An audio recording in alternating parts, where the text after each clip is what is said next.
يأتي أمير المؤمنين إلى رسول الله يقول: يا رسول الله، لقد مات أبي. قال له رسول الله: يا علي، قم وأتي إليه وجهزه وأصعده على سريره، فإذا جئت به على السرير فأعلمني. فجاء رسول الله مشيعا لذلك العام لأبي طالب، وصار ينظر إلى الناس وهو يقول: لقد مات عمي أبو طالب، لأشفعن له شفاعة تعجز عنها الثقلين. أين المنادون ومصيبته؟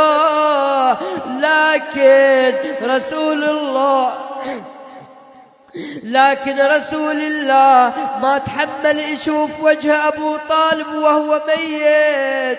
لكن نقول: يا رسول الله، شلون لو تشوف الحسين في كربلاء مقطع الأعضاء مقطوع الرأس من القفا، داست عليه الخيل، وويلاه الخيول تدوس على صدر الحسين وتوزع أوصاله في كربلاء. لكن ايش حالك يا ابو محمد زين العابدين عندما جمع أوصال والده؟ يأتي إلى قطعة من قطع والده يحملها، يقال له: ما هذه القطعة؟ قال: هذا خنصر والدي الحسين. بعد يروح مكان ثاني، يروح مكان ثاني ويجيب قطعة ثانية. ترى هذه القطعة فيها ويش؟ في ذلك السهم المثلث. يقال له: ما هذا يا ابن رسول الله؟ قال: هذا قلب الحسين. اصرخ: حسين حسين! ايش حالك يا ابو محمد يوم اللي حطيت ابوك في تلك البارية؟ كل ما شلت جانب سقط جانب آخر، وضعته في قبره ونزلت إلى قبره. الميت يا ابو جاسم، الميت يوم اللي تروح تحبه على راسه، تحبه على خده، لكن زين العابدين وين قبل أبوه الحسين؟ قبله في نحره. أين المنادي وحسيناه وسيداه؟ المصيبة وين؟ المصيبة عند زينب سلام الله عليها. ترى زينب ضربوها في كربلاء، ترى زينب لطموها في كربلاء مثل ما لطموا أمها. تريد تعرف شلون سحب خمار زينب يا مؤمن؟ ترى زينب سحب خمارها في كربلاء. المختار الثقفي لما أمسك بخوله قال: لماذا صنعت يا لعين في كربلاء؟ قال له: أنا من سحبت خمار زينب. شلون يا لعين؟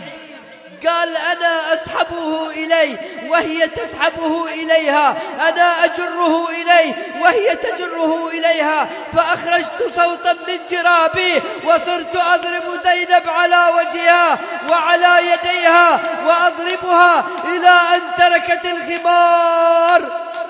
رفعت الصوت مرة أخرى وصرت أضربها على وجهها وعلى بطونها، ورفست زينب في بطنها. غشي على زينب، أفاقت زينب من غشوتها، أفاقت زينب من غشوتها. يلا يلا كلنا ويا زينب. ويلي أنا زينب، أنا زينب الماء ينشاف ظلي. صوتك. أنا زينب الماء ينشاف ظلي، اليوم شافوه. كان أمير المؤمنين يمشي قدامك يا زينب، الحسن والحسين إلى جانبيك، العباس وأخوته من خلفك يا زينب. ما حصلت غير العز، لكن في كربلاء ذلوك يا زينب. تقول أنا زينب الماء ينشاف ظلي، اليوم شافوا بعد يا زينب. أنا زينب الماء ينعرف خدري، اليوم عرفوا. أنا زينب اللي يحجون عني، أنا سليت المصايب ما سلني، أنا تمرمرت من صغر سني، مصاب حسين جهلني، نزلن على عيوني وعبني، أين المنادي وحسينا؟ ما ذنب أهل البيت حتى منهم أخلوا ربوعا،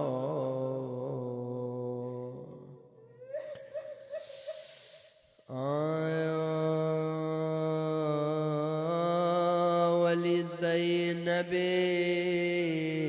نوح لفقد شقيقها، تدعوه يا ابن الزاكيات الركعي، اليوم شبوا نارهم في منزلي، وتناهبوا ما فيه حتى برق